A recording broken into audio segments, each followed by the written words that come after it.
Astro సిండికేట్లో మీ personal and business promotions కోసం కింది నెంబర్కు కాంటాక్ట్ చేయండి.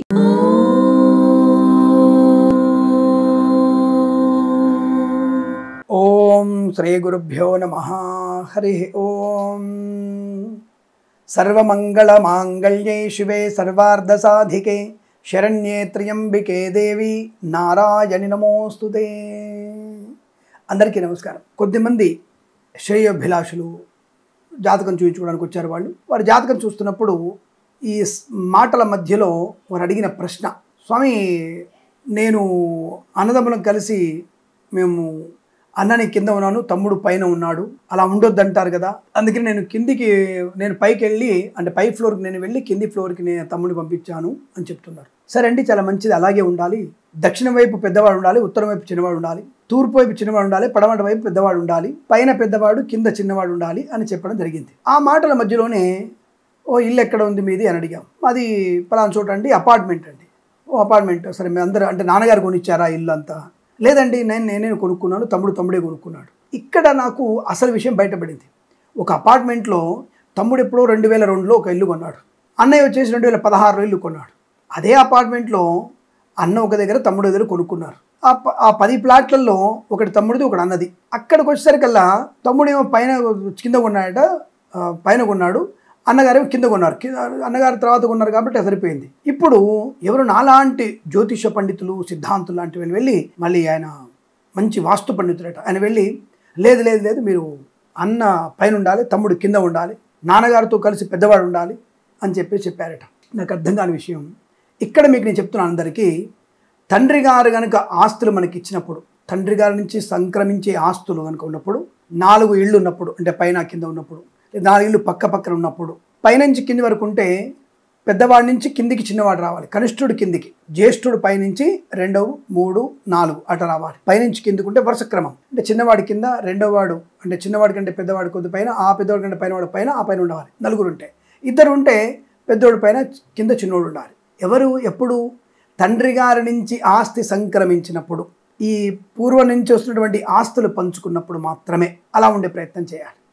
కింద ఒకవేళ 4 ప్లాట్ 4 ఇళ్ళు సరైన లైన్గా ఉన్నాయి, అప్పుడు దక్షిణం వైపు పెద్దవాడు, ఉత్తరం వైపు చిన్నవాడు రావాలి. దక్షిణం నుంచి ఉత్తరానికి రావాలి మనం. అంటే ఇది వరుస క్రమం. ఇది కాకుండా ఎవరికి వాళ్ళే ఫ్లాట్ కొనుక్కున్నప్పుడు 10 ఫ్లాట్లు ఉన్నటువంటి అపార్ట్మెంట్లో చెరొకటి కొనుక్కొని నేను పైన ఉంటాను కింద ఉండు అనేది మాత్రం సమంజసం కాదు. అది ఎక్కడ కూడా వాస్తు పాండిత్యంలో, వాస్తు గ్రంథాలు అలా చెప్పబడలేదు. ఒకే అపార్ట్మెంట్ ఉన్నాము, ఒకడేమో 5 ఏళ్ల క్రితం కొన్నాడు, ఒకడు 5 ఏళ్ళ తర్వాత కొన్నాడు, ఎవరి ఇల్లు వాళ్ళే కొనుక్కున్నారు. దానికి వాస్తుపరంగా నువ్వు పెద్దోడు పైన ఉండాలనేటువంటి రూల్స్ ఏమీ లేవు. ఒకవేళ బై మిస్టేక్, బై లక్ 202 అన్నగారిది, 302 తమ్ముడు గారిది అనుకుందాం. సరే లక్ కొన్నారు, బై మిస్టేక్ ఉన్నారు, పైన ఉన్నారు, ఎవరి ఫ్లాట్ వాళ్ళదే కదా. దానికి మీరు శాస్త్ర ప్రకారంగా పెద్దోడు పైన ఉండాలి, చిన్నోడు కింద ఉండాలని అనుకో రూల్స్ పెట్టుకోకండి. ఒక అపార్ట్మెంట్లో అనేక రకాల వ్యక్తుల యొక్క సమూహం, గృహ సముదాయం అది. దాంట్లో మీ ఇద్దరికి వర్తించేటువంటిది కాదు వాస్తు, అక్కడ అందరికీ వర్తించేది. మీ ఇండిపెండెంట్ విల్లాస్ కానీ, అపార్ట్మెంట్స్ కానీ, మీ సొంతంగా అక్కడ ఉన్నటువంటి 3 ఫ్లోర్లు 4 ఫ్లోర్లో ఈ ఇల్లు కానీ అటువంటి వాస్తు సంబంధమైనటువంటి దోషాలు, మంచి చెడు, శుభము అశుభము, లాభము కష్టము నష్టము ఇవి ఉంటాయి. ఇది కాకుండా ఏదో అపార్ట్మెంట్లలో 5 ఏళ్ల గిడివిలో కొనుక్కునే ఇళ్ళకి మీరు ఇలాంటివి ఆపాదించుకొని శాస్త్రాన్ని ప్రమాదంలో పడేయకండి. ఇక్కడ మీరు హాయిగా అపార్ట్మెంట్లో ఉన్నప్పుడు కూడా పైన పెద్దవాడు, కింద చిన్నవాడు, కింద పెద్దవాడు, పైన చిన్నవాడు ఎలాగైనా ఉండవు, దానికి ఎటువంటి ఇబ్బంది లేదు. మీ ఫ్లాట్ మీరు కొనుక్కుంటున్నప్పుడు దానికి ఎటువంటి కింద మీద పైన పక్కన చిన్న పెద్ద అనేటువంటి తేడాలు లేవండి.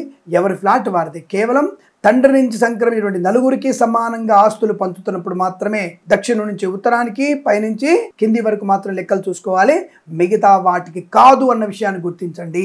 మీకై మీరు సొంతంగా అపార్ట్మెంట్లలో 5 అన్నదమ్ములు కూడా ఒకే అపార్ట్మెంట్లో తలా ఒకటి కొనుక్కున్నప్పుడు కింద ఒక ఉండాలి, పైన ఒక ఉండాలి అనుకోకూడదు. ఆ అపార్ట్మెంట్లలో 10-15 గృహ సముదాయాలు ఉన్నప్పుడు మీ ఒక్కళ్ళకే, కుటుంబ సంబంధ వ్యక్తులకే వాస్తు కాదది, మిగిలిన అందరికీ సంపాదిస్తుంది. కాబట్టి అక్కడ అపార్ట్మెంట్లో 5 కూడా ఒకే దగ్గర కొనుక్కున్నా కిందోడు పైన, పైనోడు కింద ఉండాల్సిన అవసరం లేదు. ఎవరు ఎక్కడ ఎలా కొనుక్కుంటే వసతి ప్రకారం ఉండే ప్రయత్నం చేయండి అన్న విషయాన్ని గుర్తుంచుకోండి. అనవసరం కన్ఫ్యూజ్ అవ్వద్దు, మీరు టెన్షన్ పడాల్సిన అవసరం లేదు.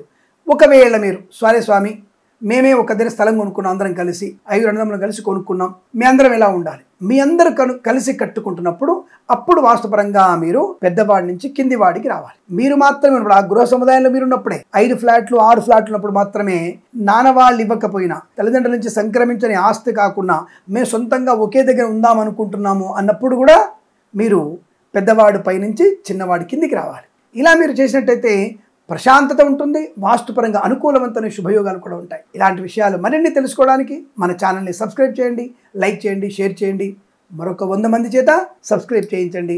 ఇంకా ధర్మ సందేహాలు ఉంటే వెంటనే ఆఫీస్ నెంబర్కి వాట్సాప్ ద్వారా మెసేజ్ చేయండి.